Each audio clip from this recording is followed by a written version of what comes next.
Merchant നേവിയിൽ join ചെയ്ത് കഴിഞ്ഞാൽ നിങ്ങൾ ടാക്സ് അടക്കേണ്ട എന്ന് പറയുന്നത് സത്യമാണോ? കഴിഞ്ഞ ആഴ്ച ഞാൻ മെർച്ചന്റ് നേവിയുടെ ഡാർക്ക് ആൻഡ് നെഗറ്റീവ് സൈഡ്സിനെ പറ്റി പറയുന്ന ഒരു ഡീറ്റെയിൽഡ് വീഡിയോ പോസ്റ്റ് ചെയ്തിട്ടുണ്ടായിരുന്നു. ആ വീഡിയോ നിങ്ങൾ കണ്ടിട്ടില്ലെങ്കിൽ ഞാൻ ഇവിടെ ടാഗ് ചെയ്യാം, നിങ്ങൾ തീർച്ചയായിട്ടും ചെക്കൗട്ട് ചെയ്യുക. സോ ഒരു കാര്യത്തിനെ പറ്റി പറയുമ്പോൾ നമ്മൾ നെഗറ്റീവ് ആയിട്ടുള്ള കാര്യങ്ങൾ മാത്രം പറഞ്ഞാൽ പോരല്ലോ, അതിൻ്റെ കുറച്ച് നല്ല കാര്യങ്ങൾ കൂടി നമ്മൾ പറയണ്ടേ. സോ ഈ വീഡിയോയിൽ ഞാൻ നിങ്ങൾക്ക് മെർച്ചന്റ് നേവിയിലെ കുറച്ച് അഡ്വാൻറ്റേജസും പേർക്സും നല്ല കാര്യങ്ങളൊക്കെ ഡീറ്റെയിൽഡ് ആയിട്ട് പറഞ്ഞു തരാം. ആൻഡ് ഈ ലിസ്റ്റിൽ എൻ്റെ പേഴ്സണൽ ഫേവറേറ്റ് ആയിട്ടുള്ള കാര്യം ഞാൻ വീഡിയോയിൽ ലാസ്റ്റ് പറയുന്നുണ്ട്, അതും കൂടി നിങ്ങളൊന്ന് ചെക്കൗട്ട് ചെയ്യുക. സോ എല്ലാവർക്കും ഈ വീഡിയോയിൽ സ്വാഗതം. It's me Marvan. Let's go. So first തന്നെ ടാക്സിൻ്റെ കാര്യം ഞാൻ നിങ്ങൾക്ക് പറഞ്ഞു തരാം. യെസ്, സീ ഫെയറേഴ്സ് ടാക്സ് അടക്കേണ്ട കാര്യമില്ല, ഇൻകം ടാക്സ് ആണ് കേട്ടോ. അത് എന്തുകൊണ്ടാണെന്ന് പറഞ്ഞു കഴിഞ്ഞാൽ അത് സീ ഫെയറർ ആയതുകൊണ്ടൊന്നുമല്ല. ഒരു സീ ഫെയറർ NRI ഡേയ്സിലേക്ക് NRI സ്റ്റാറ്റസിലേക്ക് ക്വാളിഫൈ ചെയ്യുകയാണെങ്കിൽ ടാക്സ് ഒന്നും അടക്കണ്ട. അത് NRI ആവുന്നതുകൊണ്ട് അടക്കണ്ടെന്നേ ഉള്ളൂ, അല്ലാതെ സീ ഫെയറർ ആയതുകൊണ്ട് അടക്കാത്തതല്ല. സോ നോർമലി ഒരു സീ ഫെയറിൻ്റെ കോൺട്രാക്ട് വരിക 6 to 9 months ആണ്. അപ്പോൾ ഇയർലി എങ്ങനെ പോയാലും നിങ്ങൾ ഈ 182 NRI ഡേയ്സ് എന്നുള്ളത് ഓട്ടോമാറ്റിക്കലി ക്വാളിഫൈ ആവും. അതുകൊണ്ടൊരു ടാക്സ് എക്സംഷൻ നിങ്ങൾക്ക് കിട്ടുന്നു എന്നേ ഉള്ളൂ. ആൻഡ് നിങ്ങൾ ശ്രദ്ധിക്കേണ്ട കാര്യം, ഇത് നമുക്ക് സാലറി ആയിട്ട് കിട്ടുന്ന ഇൻകം ടാക്സിനെ പറ്റി മാത്രമാണ് പറയുന്നത്. ഇനി രണ്ടാമത്തെ കാര്യം ലോങ് വെക്കേഷൻസ് ആണ്. സോ പേഴ്സണലി എൻ്റെ കേസ് വെച്ച് പറയുകയാണെങ്കിൽ 6 മാസമാണ് എൻ്റെ കോൺട്രാക്റ്റ് വരിക. ഈ 6 മാസം കഴിഞ്ഞിട്ട് ഞാൻ നാട്ടിലേക്ക് വരുമ്പോൾ മിനിമം നോർമലി ഞാൻ നിൽക്കുന്നത് ഓൾമോസ്റ്റ് 3 to 4 months ആണ്.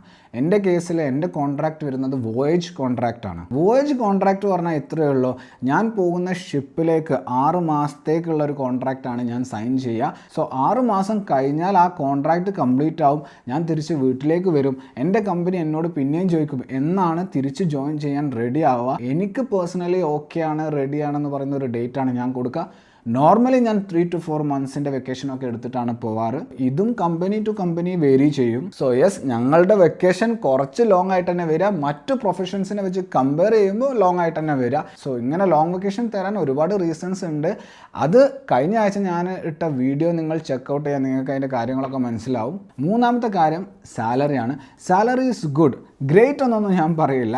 മെർച്ചന്റ് നേവിയിൽ നിങ്ങൾ യങ് ആയിട്ടുള്ള ഏർലി ആയിട്ടുള്ള ടൈമിൽ തന്നെ അത്യാവശ്യം ഓക്കെ ആയിട്ടുള്ള ഒരു സാലറി ഒക്കെ റിസീവ് ആയിട്ട് തുടങ്ങും. ആൻഡ് നിങ്ങൾ ഈ സോഷ്യൽ മീഡിയയിലും ഗൂഗിളിലൊക്കെ കാണുന്ന പോലെ മെർച്ചന്റ് നേവിയിലെ സാലറി 10 ലക്ഷം 12 ലക്ഷം എന്നൊക്കെ ഉള്ളതൊരു തെറ്റിദ്ധാരണയാണ്. അതൊക്കെ ഉണ്ട്, ബട്ട് അതൊക്കെ സീനിയർ ആയിട്ടുള്ള ഓഫീസേഴ്സിനാണ് ഉണ്ടാവുക. ആ പൊസിഷനിലേക്ക് എത്താൻ വേണ്ടിയിട്ട് തന്നെ ഒരുപാട് ടൈം എടുക്കും, എഫേർട്ട് എടുക്കും, പരീക്ഷകളെടുക്കും, കോഴ്സസ് എടുക്കും. അപ്പോൾ ഒരുപാട് സ്ട്രഗിൾ ആൻഡ് ടൈം കഴിഞ്ഞിട്ടാണ് നിങ്ങൾ ആ പൊസിഷനിലേക്ക് എത്തുക.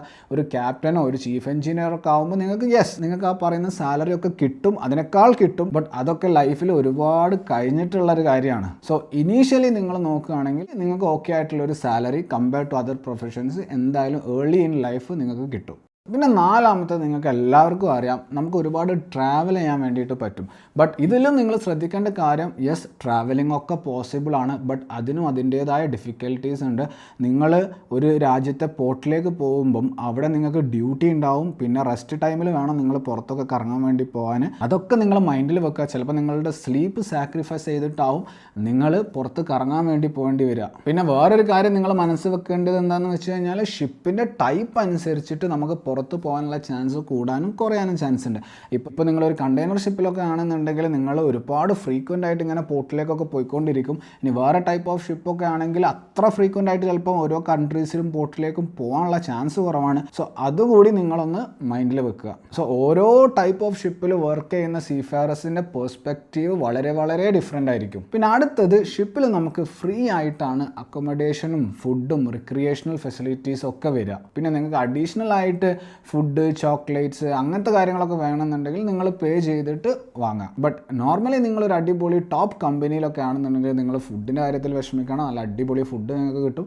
ഇന്ത്യൻ ഫുഡും കേരളത്തിലെ ഫുഡൊന്നും പ്രതീക്ഷിച്ച് പോകരുത്, ബട്ട് ഇൻ്റർനാഷണൽ ക്യൂസീനൊക്കെ നല്ല അടിപൊളിയായിട്ടുള്ള ഫുഡ് തന്നെ അവർ തരിക. ആൻഡ് അക്കോമഡേഷൻ്റെ കേസൊക്കെ വരികയാണെന്നുണ്ടെങ്കിൽ നിങ്ങളൊരു കാർഗോ ഷിപ്പിലൊക്കെ ആണെന്നുണ്ടെങ്കിൽ നിങ്ങൾക്ക് സെപ്പറേറ്റ് ഒരു റൂം തന്നെ നിങ്ങൾക്ക് തരും. ആൻഡ് നിങ്ങൾ സീനിയർ ഓഫീസർ ആയി കഴിഞ്ഞാൽ നിങ്ങൾക്ക് ഒരു ഡേ റൂമും, അതായത് ഒരു ഓഫീസ് റൂമും പിന്നെ ഒരു ബെഡ്റൂം, അങ്ങനെ ഒരു ക്യാബിനൊക്കെയാണ് തരിക. സോ അവിടെയും നിങ്ങൾക്ക് കാര്യമായിട്ട് എക്സ്പെൻസ് ഒന്നുമില്ല, ആ എക്സ്പെൻസും നിങ്ങൾക്ക് സേവ് ചെയ്യാൻ വേണ്ടി പറ്റും. ഇനി അടുത്തത്, മെർച്ചന്റ് നേവിയിൽ ജോയിൻ ചെയ്ത് കഴിഞ്ഞാൽ നിങ്ങൾ ഒരുപാട് കാഴ്ചകൾ കാണും. നിങ്ങൾ ജീവിതത്തിൽ വേറെ ഒരിക്കലും കാണാൻ കഴിയാത്ത ഒരുപാട് കാഴ്ചകൾ നിങ്ങൾ കപ്പലിലായതുകൊണ്ട് നിങ്ങൾക്ക് കാണാൻ വേണ്ടി പറ്റും. അത് നേച്ചർ ആയാലും സൺസെറ്റ്സ് ആയാലും സൺറൈസ് ആയാലും നൈറ്റ് സ്കൈ ആയാലും ഇനി പോട്ടെ മറ്റു ജീവജാലങ്ങളായാലും ഡോൾഫിന്, വെയിൽ, അങ്ങനെ ഒരുപാട് കാഴ്ചകൾ നിങ്ങൾ കാണും. നമ്മൾ ചില സ്ഥലത്തൊക്കെ പോകുമ്പോൾ ഫ്ലൂറോസെൻ്റ് ആൽഗെ എന്ന് പറഞ്ഞൊരു സംഭവമുണ്ട്.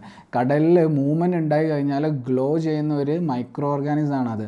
വളരെ ബ്യൂട്ടിഫുൾ ആയിട്ടുള്ള കാഴ്ചകളിൽ ഒന്നാണ് ഇതൊക്കെ ഞാൻ മെർച്ചൻ്റ് നേവിയിൽ ജോയിൻ ചെയ്തുകൊണ്ട് മാത്രം കാണാനിടയായ കാര്യങ്ങളാണ്. അടുത്തത് നിങ്ങൾ മനസ്സിലാക്കേണ്ടത് എന്താണെന്ന് വെച്ച് കഴിഞ്ഞാൽ, നിങ്ങളുടെ കമ്പനി ഒരു ഇൻ്റർനാഷണൽ കമ്പനി ആണെന്നുണ്ടെങ്കിൽ, അവരുടെ ക്രൂ ഒരു മൾട്ടിനാഷണൽ ക്രൂ ആണെന്നുണ്ടെങ്കിൽ നിങ്ങൾക്ക് നല്ല എക്സ്പോഷർ കിട്ടും. മറ്റ് കൾച്ചേഴ്സായിട്ടും മറ്റു നാഷണാലിറ്റീസൊക്കെ ആയിട്ട് നിങ്ങൾ ഇൻട്രാക്റ്റ് ഒക്കെ ചെയ്യുമ്പോൾ അവരുടെ കൾച്ചറിനെ പറ്റി പഠിക്കുമ്പോഴൊക്കെ നല്ല എക്സ്പോഷർ നിങ്ങൾക്ക് കിട്ടും. ഇനി അടുത്തത് എന്താണെന്ന് വെച്ച് കഴിഞ്ഞാൽ, മെർച്ചൻ്റ് നേവി എന്ന് പറയുന്ന പ്രൊഫഷൻ വളരെ റെസ്പെക്റ്റബിൾ ആയിട്ടുള്ള ഒരു പ്രൊഫഷനാണ്. അതിനൊരു ഉദാഹരണം ഞാൻ നിങ്ങൾക്ക് പറഞ്ഞു തരാം. റീസെൻ്റ്ലി യുണൈറ്റഡ് നേഷൻസ് സീഫെയറേഴ്സിനെ കീ വർക്കേഴ്സായിട്ട് റെക്കഗ്നൈസ് ചെയ്യണ്ടായി. ആൻഡ് അതുകൊണ്ട് കിട്ടുന്ന ഒരുപാട് പ്രയോറിറ്റീസ് ആൻഡ് ഗുണങ്ങൾ വേറെയുണ്ട്. ഇനി അടുത്തത് എന്തെന്ന് വെച്ച് കഴിഞ്ഞാൽ, ഇനി കുറച്ചൊക്കെ കഴിയുമ്പോൾ നിങ്ങൾക്ക് ഈ കരിയർ മടുത്തു, നിങ്ങൾക്കൊരു ചേഞ്ച് ഓഫ് കരിയറൊക്കെ വേണമെന്നുണ്ടെങ്കിൽ കുറച്ച് നല്ല ഓപ്ഷൻസ് ഉണ്ട്. ഫോർ എക്സാമ്പിൾ, നിങ്ങൾക്ക് മാറാൻ പറ്റുന്ന കുറച്ച് പ്രൊഫഷൻസ് ഞാൻ പറഞ്ഞു തരാം. മറീൻ പൈലറ്റായിട്ട് നിങ്ങൾക്ക് പോകാം, പോർട്ട് ഓപ്പറേഷൻസ് ബേസ്ഡ് ആയിട്ടുള്ള ജോബ്സിലേക്ക് നിങ്ങൾക്ക് പോകാം, മറീൻ ട്രെയിനിങ് ഇൻസ്റ്റിറ്റ്യൂട്ടിലെ ഫാക്കൽറ്റി ആയിട്ട് നിങ്ങൾക്ക് പോകാം, പിന്നെ മാനേജ്മെൻറ്റ് മേഖലയിലേക്കും നിങ്ങൾക്ക് പോകാം. ഇനി ലാസ്റ്റായിട്ട് എൻ്റെ പേഴ്സണൽ ഫേവറേറ്റ് ആയിട്ടുള്ള കാര്യം കൂടി ഞാൻ നിങ്ങൾക്ക് പറഞ്ഞു തരാം. അതെന്തെന്ന് വെച്ച് കഴിഞ്ഞാൽ, എനിക്ക് എൻ്റെ റൂമിൽ നിന്ന് ഞാൻ വർക്ക് ചെയ്യുന്ന കപ്പൽ ഓടിക്കുന്ന നാവിഗേഷണൽ ബ്രിഡ്ജിലേക്ക് പോകാൻ വെറും 1 മിനിറ്റ് മതി. അതായത് മറ്റ് ജോലികളിൽ ഉണ്ടാവുന്ന ഓഫീസിലേക്കുള്ള യാത്ര, ട്രാഫിക്, മോർണിംഗ് റഷ്, അതിനൊക്കെ പുറമെ എനിക്ക് എൻ്റെ വാല്യുബിൾ ആയിട്ടുള്ള ടൈമും സേവ് ചെയ്യാൻ വേണ്ടി പറ്റും. സോ ഇത്രയൊക്കെയാണ് ഇപ്പോൾ എൻ്റെ മൈൻഡിൽ വരുന്ന മെർച്ചൻ്റ് നേവിയിലെ പെർക്സ് ആൻഡ് അഡ്വാൻറ്റേജസ്. എന്തെങ്കിലുമൊക്കെ മിസ്സായിട്ടുണ്ടെങ്കിലോ അല്ലെങ്കിൽ നിങ്ങൾക്ക് എന്തെങ്കിലും സംശയമൊക്കെ ഉണ്ടെങ്കിൽ നിങ്ങൾ തീർച്ചയായിട്ടും കമൻറ്റ് ചെയ്യുക. അടുത്ത വീഡിയോയിൽ കാണാം. It's me Marvan signing of.